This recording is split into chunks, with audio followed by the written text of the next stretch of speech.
Today we're going to talk about mechanical system. I know you guys are electrical professionals. If you know much knowledge about mechanical system and equipment, it will be better for you guys to do your electrical design. When we do electrical design, majority of the coordination work is between mechanical and the electrical, right? So it's very important for electrical professionals to know as much as knowledge as possible, right? So if you understand the mechanical system very well, then you can do better electrical design, and you can also avoid mechanical electrical coordination issues. You can avoid omissions or errors. For example, if mechanical forget to provide the information that you need to incorporate, or they provide some information which is not reasonable, say they provide a fan with a few watts, it doesn't make sense, right? So this is based on your knowledge and experience with mechanical equipment or system. And the most important thing is our company has done quite a few projects for commissioning. We got a standing offer for government project. Building commissioning scope include mechanical and electrical. Mechanical would be take more than 60% of the scope. So to understand how mechanical equipment and system work, it will be very beneficial for you to do the commissioning work. Otherwise, you don't know how to do. Next, I will talk about building mechanical system from different aspects. Building mechanical equipment mainly include a few different categories. So they have water system, they have air system, gas system, or fuel system. So water system, hot water, hot water tank, the water you drink, the water for plumbing, the water for sprinkler system. Air system, that means supply air, retain air. Conditioned air means the air has been cooled, heated, cleaned. This is called conditioned air. And gas system. Gas system normally doesn't have something to do with the electrical.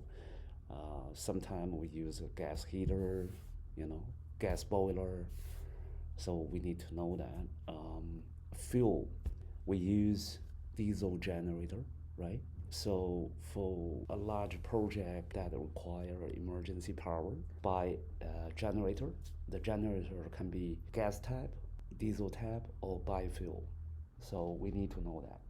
And mechanical system, if we categorize based on their functions, they can do cooling, they can do heating, air conditioning, refrigeration. So this is why they call HVACR. So H means heating, V means ventilation, AC means air conditioning, R means refrigeration. ASHRAE is a professional organization for HVACR. So for mechanical system, they have a centralized system, they have a standalone system. A good example is you have heat pump, right? You guys have done some project with heat pump. Heat pump is a standalone system. Centralized system means you have a central plant. You have boiler, you have chiller or cooling tower. That's called centralized system. I'll give you guys an introduction about that system later. Similar to electrical system, they have a normal system or life safety system. For electrical, we have power, lighting, but we also have a life safety system, including fire alarm, emergency lighting, exercise, emergency power. Same to mechanical. What's the life safety system for mechanical? Fire pump is part of a sprinkler system. It's also called fire protection. Also, they have fire separation and a smoke purge. If you do high-rise building, you have a stairwell. So you need supply fan to supply fresh air to that stairwell. You also need to have exhaust fan to exhaust the air inside the stairwell to outside, because during fire event, that will be the egress for people to get out of the building. So we need to keep that space with enough amount of fresh air. Otherwise, people will be die. Based on the survey, during a fire event, majority of dead people is due to smoke, not by fire itself. So this is why in the stairwell, you need to have a supply fan to supply fresh air and exhaust the air to the outside. As such, you keep certain amount of fresh air inside the stairwell. So people, when they escape from the building, they got enough fresh air. Also, they have a smoke damper or fire damper to isolate. For mechanical system, they have air distribution system, right? One big air handler distribute air to different area. It could distribute the air to different fire zones. So when there's a fire in one zone, you don't want the fire or smoke distribute to other zones, right? So once there is a fire, your fire alarm system should shut down the fire damper, so smoke or fire won't distribute to other zones. That's a life safety system in mechanical. I will talk about the electrical service to different mechanical system, at high level in general. Controls is a very important aspect for mechanical system. Normally we call HVAC control, building automation, building management system, or DDC system. I'll talk about that in detail later. For electrical discipline, when we submit the Schedule B or Schedule CB, you can see we just do one discipline. Mechanical has three. They have HVAC, plumbing, and fire protection. I want to spend some time talking about the electrical services to mechanical equipment or system. There are quite a few things we can talk about it in general. When you have a mechanical equipment, when you review mechanical drawings, you need to provide power to mechanical equipment or unit. So there could be a question. You need a single power connection or multiple power connection. For a hot water tank, simple, just one power connection. For exhaust one, simple, one power connection. However, if you have a complicated air handler system, it has supply fan, return fan, electrical duct heater, how many power connections do you need?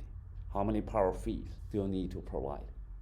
In this case, we need to confirm with mechanical discipline, and they need to talk to the vendor if this type of unit or package or equipment, they need single power connection or multiple power connections.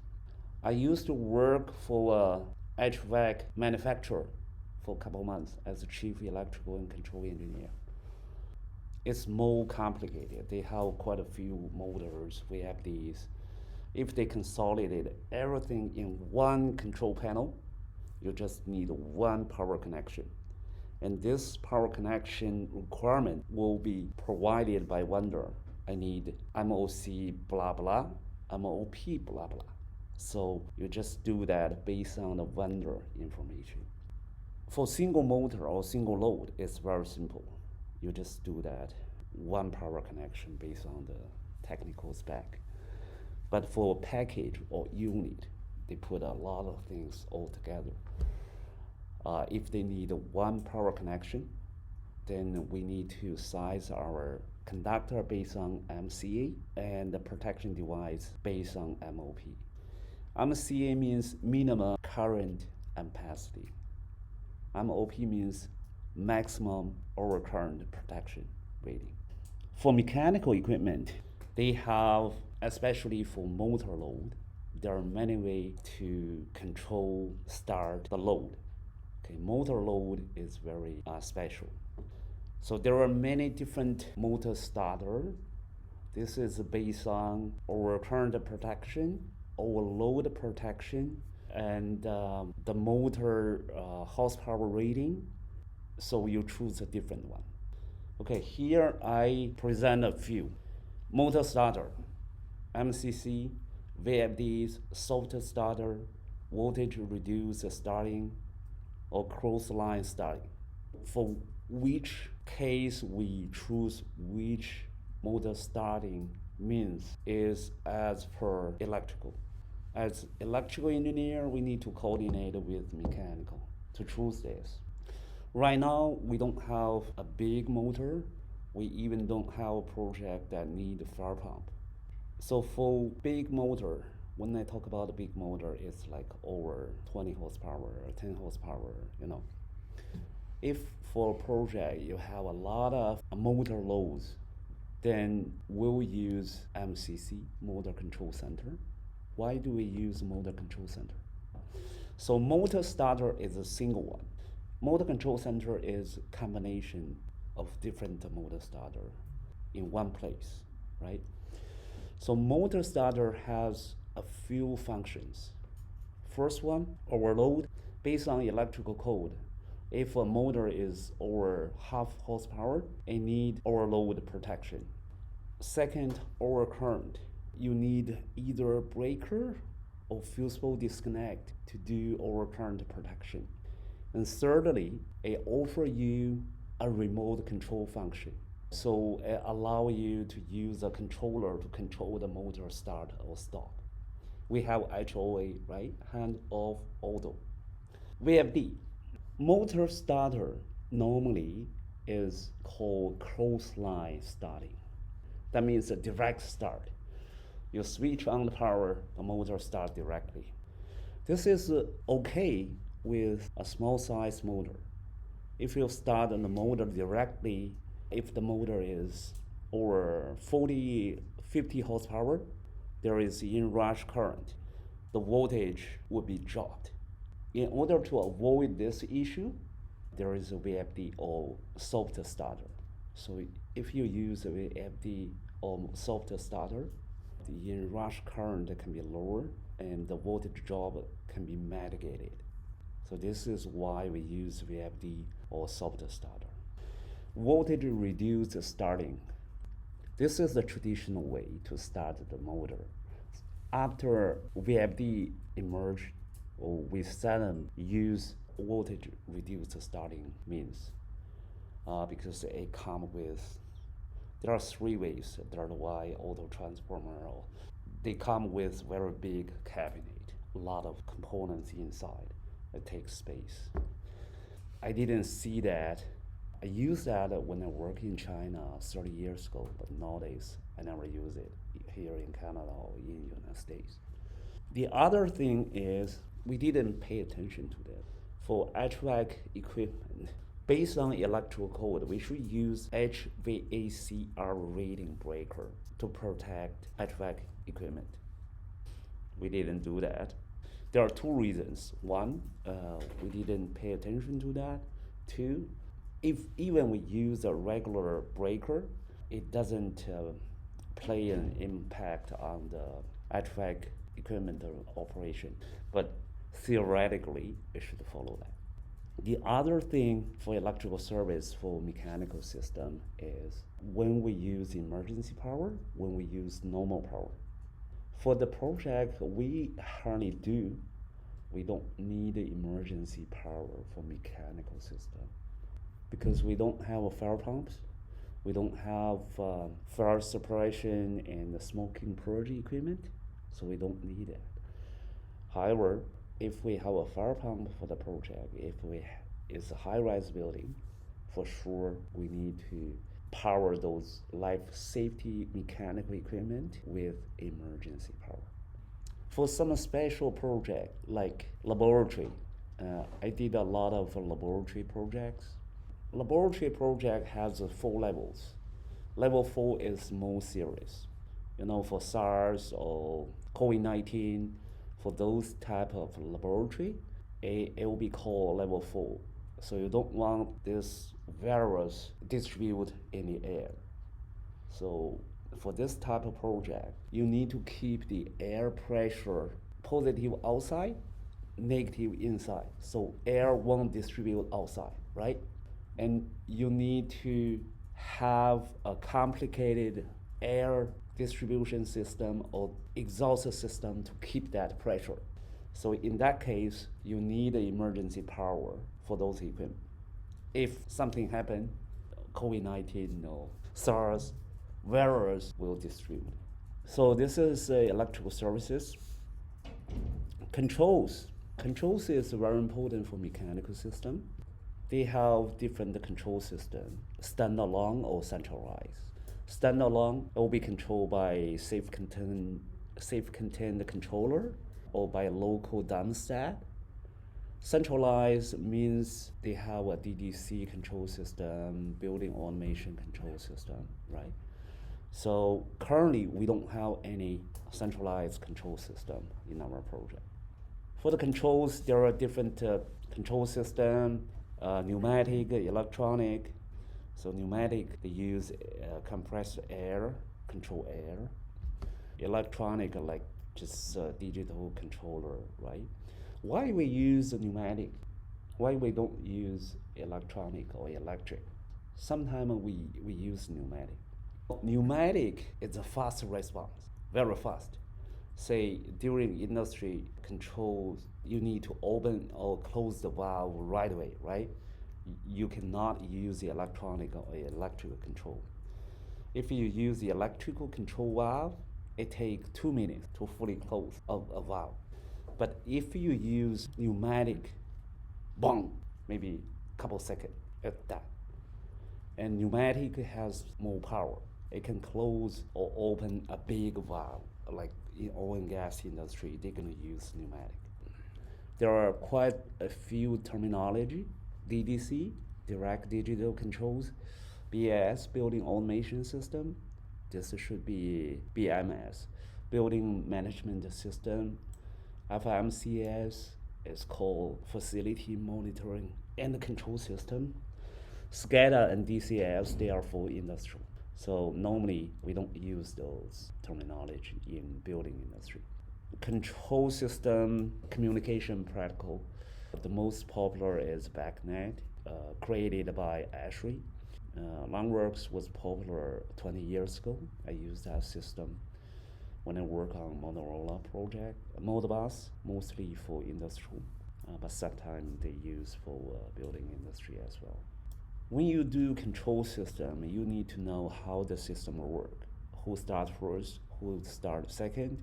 If there are any safety interlock, this is called sequence operation. And sequence operation normally written by mechanical engineer at a very high level. They just know, oh, I want to start this pump first and then start that chiller. Then control contractor will do the detailed sequence operation. And this sequence operation is control logic. And this logic will be basis for control programming. There are many interlock, safety interlocks. When you start air conditioning unit, right, you have a supply fan. There is a supply air damper. Normally it's closed. So you start the fan, but the damper closed, what's gonna happen? The fan is gonna be overloaded, right? So you don't want to see that happen. So there will be interlock. When you start the fan, you want to make sure the damper is open. So this is called an interlock. The other interlock could be if there is a fire happen in the building, you don't want to supply fresh air to get fire bigger and bigger, right? So fire alarm system send a signal to shut down the fan. No matter what happened, shut down. So that's safety interlock. There are many different interlock about this. So when you do the control programming, all this need to be considered. And there are many different operation mode. During summer, you don't want to start heating, right? During winter, you don't want to start cooling. And sometimes, if it's very important, you have lead lag. One is running, the other standby. Or you can have two running, one as backup. So that's called N+1 redundancy backup. This operation mode make your programming more complicated. You need to consider control logic, safety, interlock, different operation mode. That's what controls. The next one would be scope work and coordination. When we work on a project, we need to do coordination with mechanical, right? But we need to identify clearly the scope work from design and construction perspective. From design perspective, we need to make sure you're gonna show this on your drawing. I'm gonna show this on my drawing. So make sure this is covered by both. The typical example is every time you ask mechanical to show local disconnect on their drawing. So otherwise, if they didn't specify the equipment come with a disconnect switch, we have to show the disconnect on our drawings. Otherwise, no party show that, that will be a change order. During construction phase, we realize, oh, based on code, this rooftop unit need a disconnect switch, but nobody specified. Then we have to write a change order, and the client won't be happy. This is kind of omission. So from design perspective, we need to better coordinate with mechanical. On the drawing, we need to say a disconnect switch, control by whom, wiring by whom, motor starter install, supply by whom. It should be clearly. I know you guys work on a mechanical schedule, equipment schedule. That should be identified very clearly. For construction phase, same thing. Mechanical contractor, electrical contractor, control contractor, they do different scope work. They just do whatever you specify. If nobody take care certain scope work, that will be change order. If you specify mechanical contractor do this, and electrical engineer also specify electrical contractor to do the same thing, that's not good either, right? Because the client will lose money. Contractor bid with double price, but for one thing. During design phase, we should clearly define, okay, this one designed by whom, supply by whom, installation by whom, wiring by whom. If that one clearly identified, of course, when we identify this scope, we should work with the mechanical discipline together, right? Then there won't be loophole that contractors can take advantage of. Squad check, we didn't do this. Most time we didn't do this because the project currently we do are not that big, but actually this is good custom, is good practice. When you do a squad check, you check anything related to your discipline has been incorporated in other disciplines drawings, like mechanical drawing or architectural drawing. Say you require 2-hour rated firewall for electrical room, you need a double door for that electrical room. However, when you check architectural drawing, you found, oh no, they provide a single door. Then how can I move my big transformer in or out, right? So this is an example. This can be minimized or mitigated through the squad check. This should be part of quality control. Control contractor scope. This is very important related to mechanical design and the electrical design. Normally, control contractor is a subcontractor of mechanical contractor. This is the situation in North America. In Asia, I don't know other countries, at least in China, this should be under electrical contractor. Control contractor normally they do detailed design based on mechanical sequence of operation and their schematic. So they do very detailed design. Those guys normally have a very strong control background and electrical background. Normally, our electrical discipline just take care 120 volts and above. We don't take care of 24 volts. That should be by control contractor. If you are familiar with National Master Specification, on site they normally talk about, oh, this is the scope of Division 26. This is a scope work of Division 23. When they talk about this, that means it's based on the National Master Specification. Each discipline has their divisions. For electrical, we have 26, that's electrical. 27, that's communication. 28, that's a security and a fire alarm. And 21, this is mechanical fire protection. 22, plumbing. 23, HVAC. And 25 is building automation controls. Okay, so this is an overview of a building mechanical system. Next, I'll talk about a different mechanical system, roughly. The first system is water system. So what type of water system they have for the building? The first one would be called domestic water system. That water provide for you to drink, for you to do flushing, your toilet, for you to do cooking, right? This is called domestic water system. Also provide hot water, like they have cool water or hot water, right? The only difference between the hot water and cool water is it's heated. It can be heated by gas, by electric, or sometimes they use boiler hot water system. The second one would be fire water system.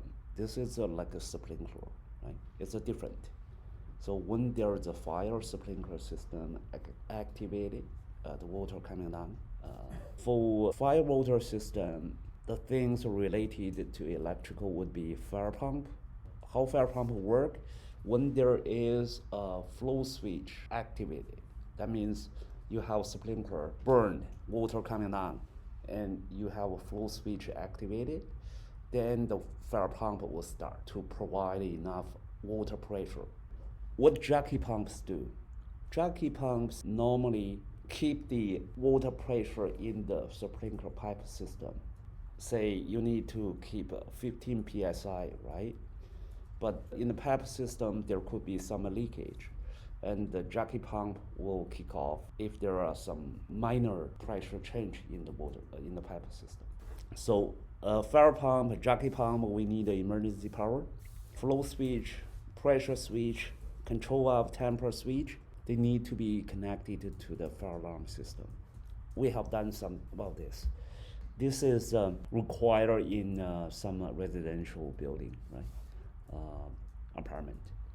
But normally a low-rise apartment building doesn't require fire pump. When fire pump is required based on the water pressure at that point. Say if your project is located at a hill, or on a mountain, for sure you need a fire pump because you need more pressure, right? Pressure head should be high. But if your project located somewhere very low, then the water pressure at that place is higher, so you don't need a fire pump. They also have hot water or steam system for heating. During wintertime, you need a heating, right? So there are different type of heating system. If it's a centralized, they can have a boiler system to generate hot water or steam. This hot water or steam distributed to everywhere inside the building, you got heating. Or we can have electrical baseball heater. That's something we use. If it's a hot water system, it's a centralized, right? The whole building has a few boilers. Those boilers can be powered by gas, fuel, or electric, and they generate hot water or steam. But if it's in a big building, how do you pump up the hot water from basement to, say, 6th floor? You need a pump, right, to get water to that high. So you need a circulation pump. The other thing is called chilly water. What does chilly water do? It's for cooling. It's also centralized system. During summertime, you got cool air from here. How this air cooled? Because this air coming from an air handler. Inside the air handler, there is a cooling coil. Chilling water goes through the cooling coil, and the air goes through the cooling coil. The air after the cooling coil, the air will be cool. Normally 13 degrees essentially. So when it's coming down, it's a 13 degree. So feel cool. It can cool down the air inside the room. So this is a chilling water. Chilling water generated by chiller, and also similar to hot water or domestic water, you need a circulation pump to pump the chiller water to different spaces in the building. How the chiller generate the chiller water, how it do it. The principle, it works just like the fridge at home. So they use refrigerant. They suck the heat from the space, right? Your space during summertime, your space is hot. So that cool air coming down and then hot air back. So there is a heat exchange, air and water. This is my cooling coil, right? The chilled water going through and back, but the hot air goes through. So the return chilled water will be higher. So this water take the heat back to the chiller, and then the chiller will do heat exchange with the cooling tower.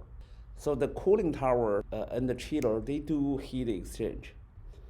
And then the heat back to chiller will be transferred to cooling tower.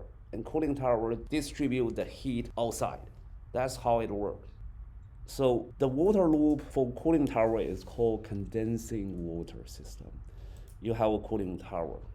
The cooling tower distribute the heat taken from inside the space to outside. You need a circulation pump, other associated system like a makeup or electrical heating. During cold winter time or cold time, you don't want the cooling tower frozen, so you need to get water discharged and then provide some electrical heating, protect it's frozen. So that's for condensing water system. Water metering, that's something for metering. We don't talk about that too much. Gas fuel system. This is something related to us for generator. When we design generator system, we need to coordinate with mechanical. We select either it's a diesel, gas, or biofuel generator. We need to provide backup time requirement to mechanical. Say, hey, I need a 2-hour backup time. That means my generator need to run 2 hours. And they will do calculation because they're gonna design diesel tank. Say 1 minute, I need 1 liter diesel. Okay, I need a 2-hour backup time. They can calculate, okay, how many liters of diesel I need. For gas, we use hot water tank. We use that for unit heater. This is very popular. You know, when you design a warehouse, big shell building, normally mechanical guy, they use unit heater, a gas unit heater. That means the heating part is gas, but the unit heater still has a fan. If it's an electric unit heater, that means heating and the supply fan both are electric. The other one is diesel fire pump. So when you design a project, say you need a fire pump, but you don't want to use a generator, there is an alternative solution. You can ask a mechanical to use diesel fire pump. That means if my primary electric fire pump doesn't work because we don't have a backup power, at this time, this diesel backup fire pump will work because it uses diesel just like a generator. So you don't need a backup power. For some project, they use that. This is allowed by NFPA 20. Okay, this is a gas fuel system. The next one will be air system. Air system is more complicated than the water system. First of all, we need to condition the air for office, for different spaces.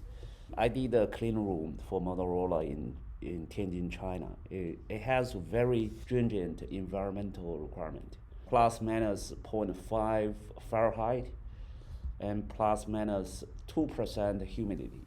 I think the pressure requirement is 0.02 inch water gauge because they manufacture cell phone chips. So the environmental requirement is very high. And they need a very complicated air system to implement that.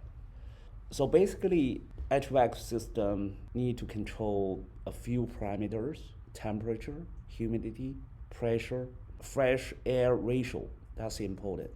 For office, you have to have a certain amount of fresh air. Otherwise, people will feel not that healthy.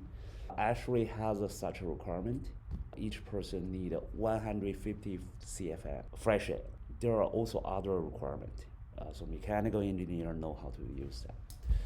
Clean. We need to clean the air, especially when you work on cleaning room project.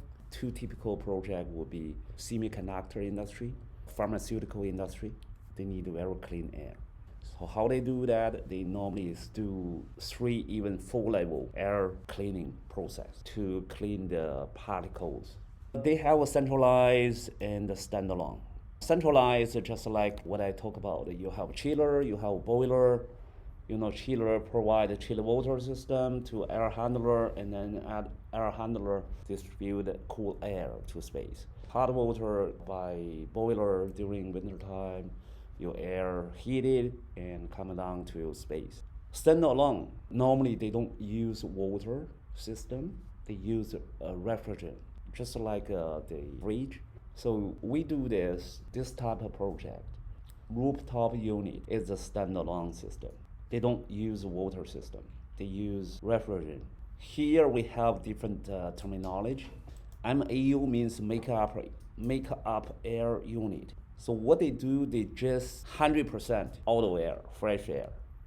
Normally this is used for bigger project to bring fresh air inside the space. So 100% outside air. AHU is very general terminology. It's called air handler unit. They do fresh air, they do retain air, exhaust air, supply air. They do cooling, heating, pre-cooling, preheating, humidification, dehumidification, everything. RTU is a rooftop unit. So RTU is a standalone unit. Normally RTU coming down, they have a duct distribute the air to the space, but they have their safe contain controllers. FCU, that's called fan coil unit. It's a simplified of AHU. So what they do, they just have supply fan, and maybe have one heating coil or one cooling coil, just do heating or cooling. Simplified one. Heat pump is like RTU. It's a standalone system. They have outdoor unit, indoor unit.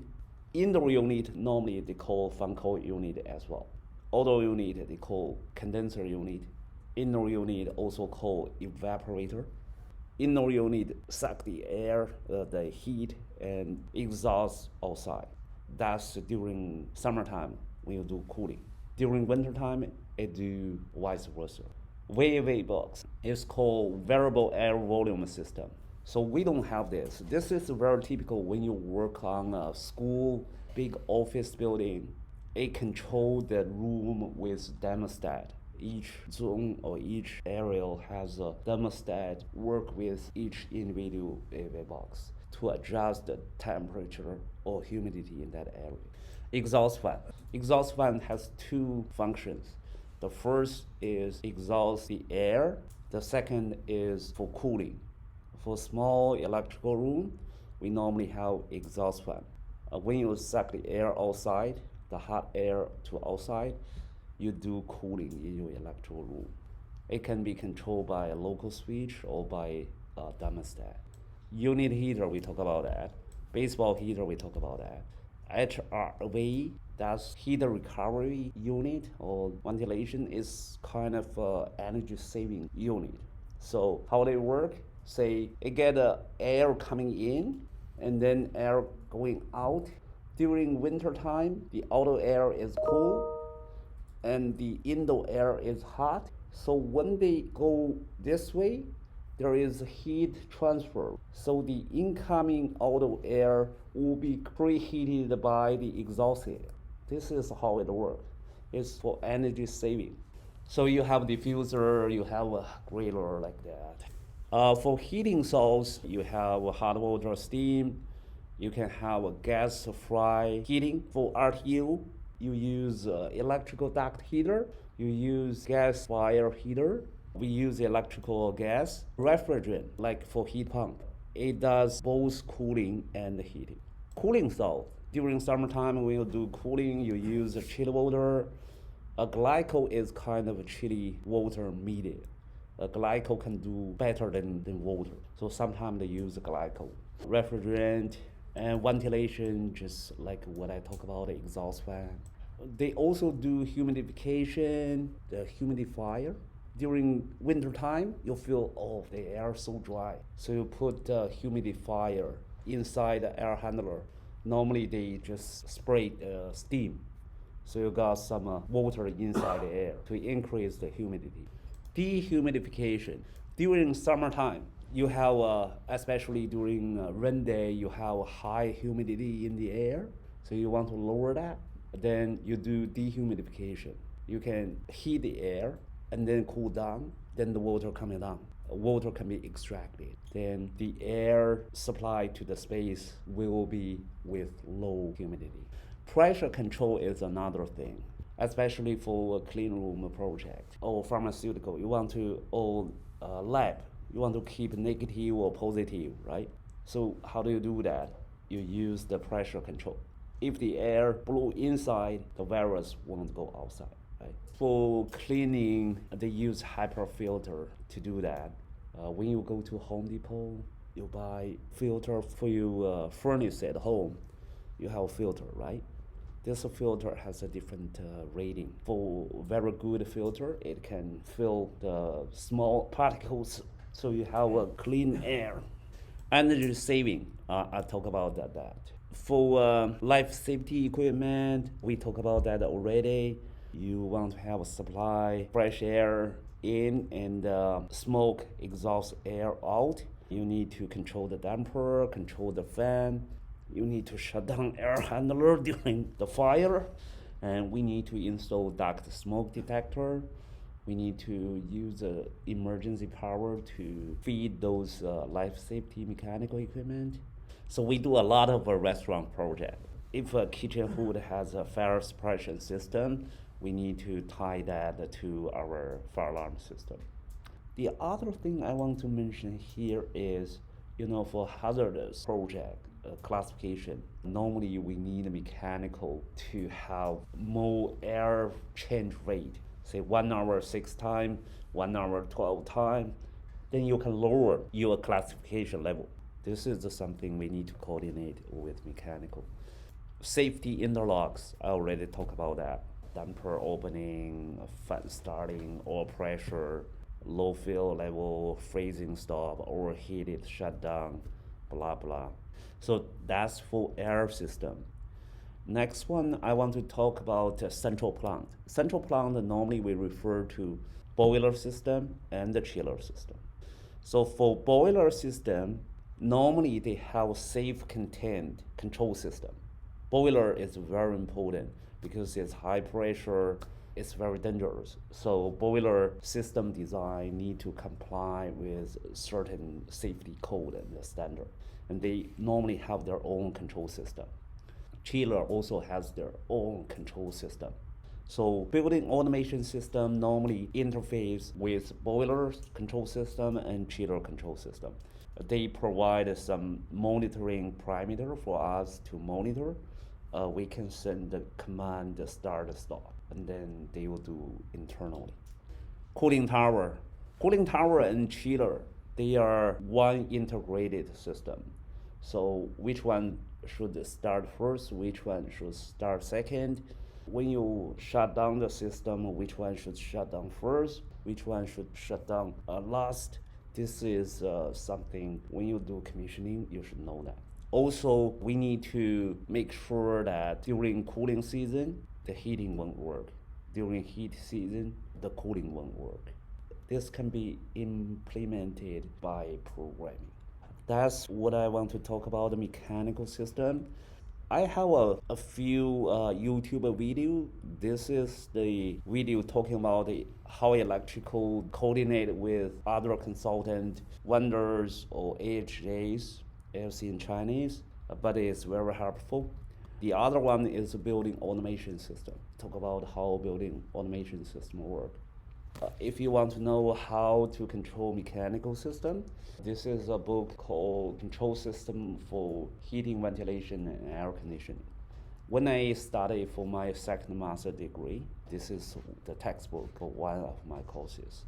I have worked in building automation system for 5 or 6 years. I'm quite familiar with this mechanical system and control system.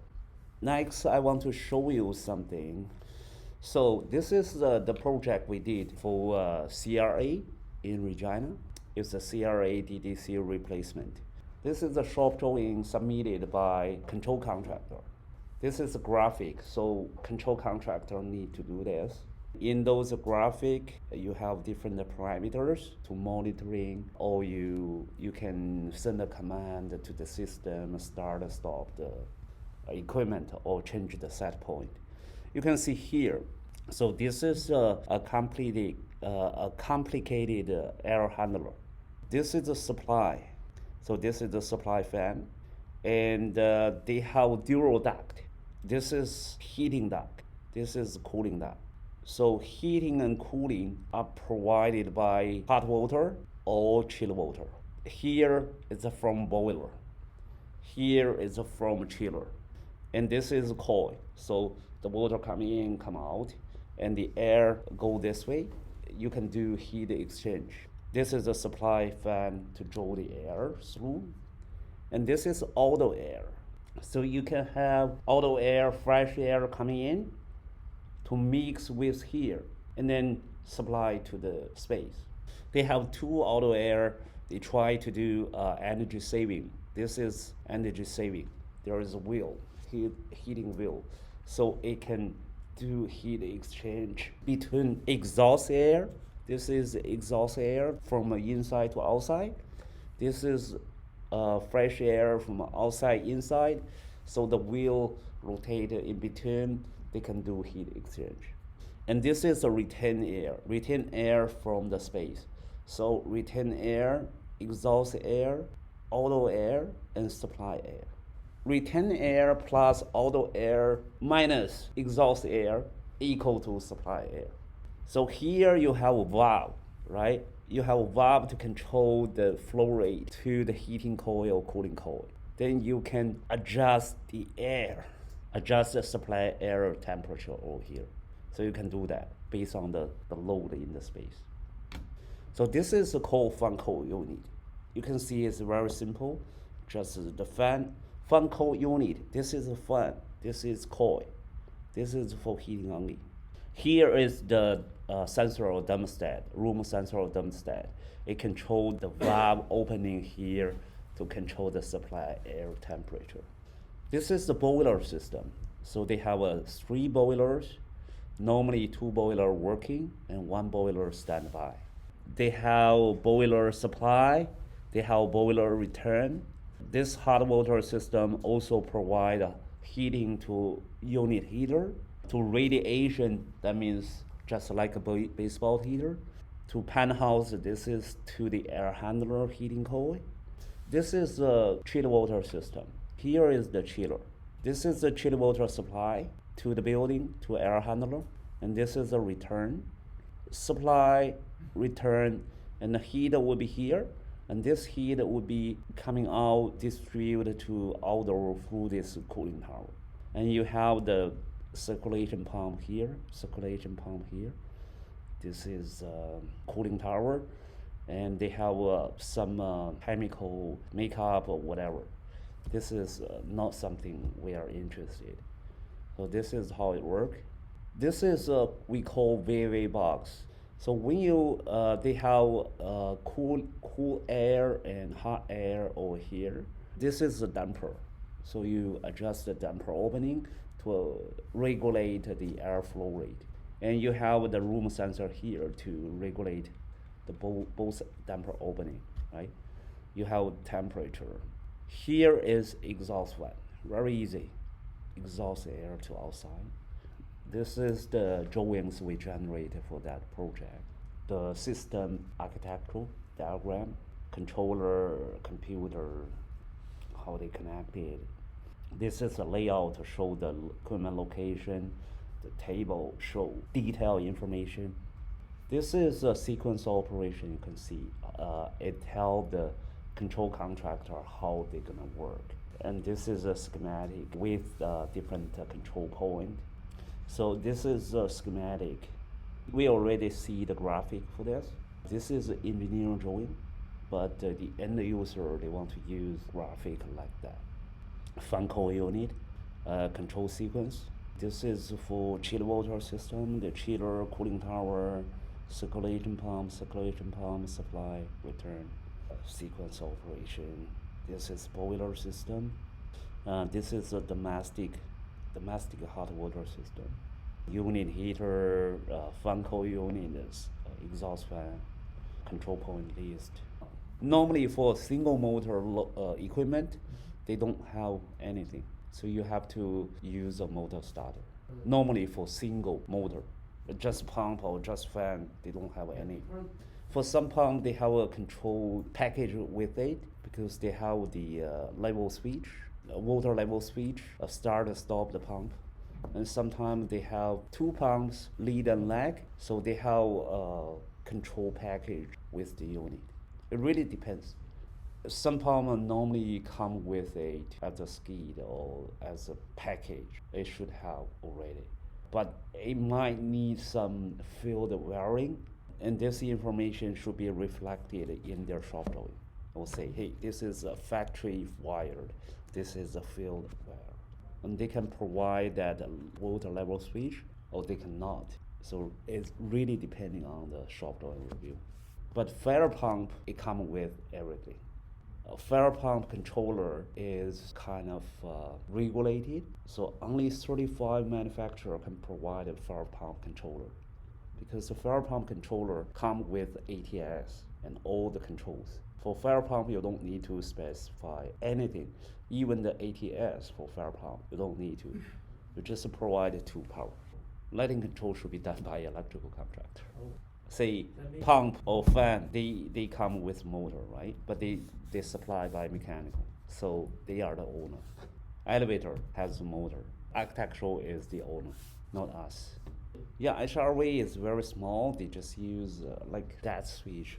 I suggest we put one general notes. Say the local switch for mechanical equipment will be supplied, installed by mechanical contractor. Coordinate a mechanical contract on site. In the meantime, we should let mechanical engineer to put that information in their drawings. Normally, they like to show that. If they don't show that, we should show on our drawings. But I don't suggest we do that way because every time you do work on site, it's more expensive. You do that in the manufacturer side. That will save you a client's money for sure.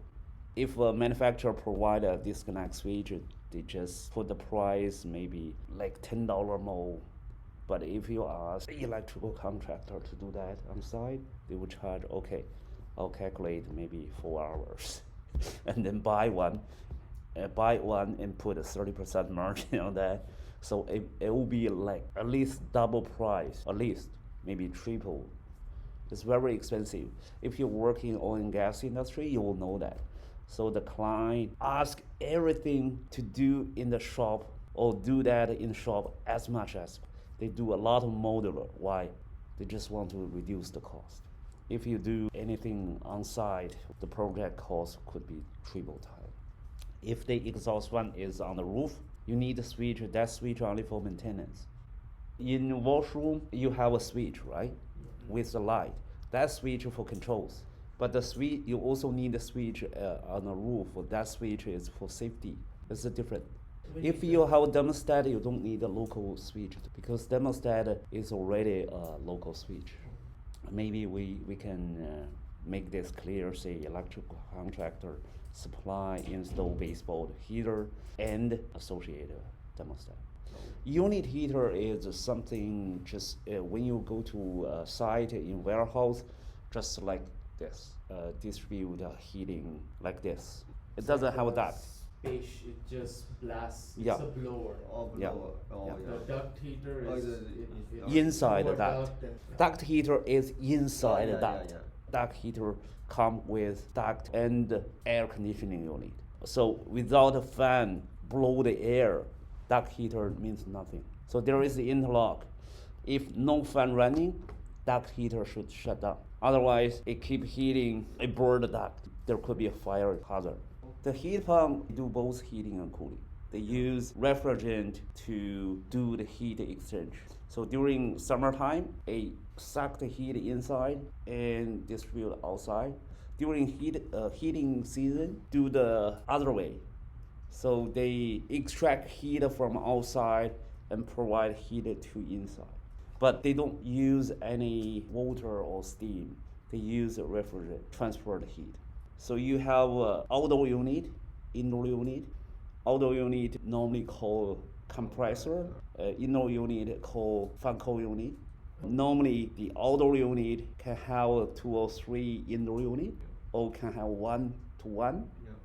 But depending on different manufacturers, sometimes you need to power feed to both indoor or outdoor unit, or sometimes they just have one big feeder to outdoor unit, Yeah. and from outdoor unit to indoor unit.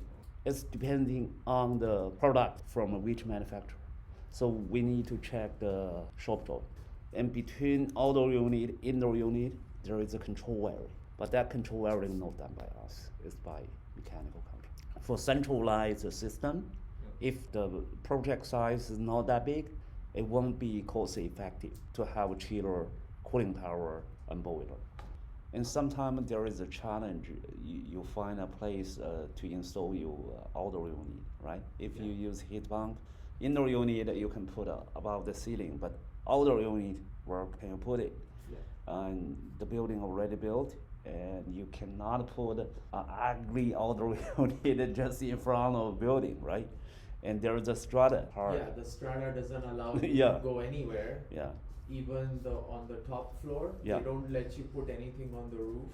yeah, So they all of them had to put like dedicate a little bit space from their own unit Yeah. for a condenser. Yeah. And yeah, they had to vent That- it outside. that's not good. So I think that's it. If you guys have any question, just let me know.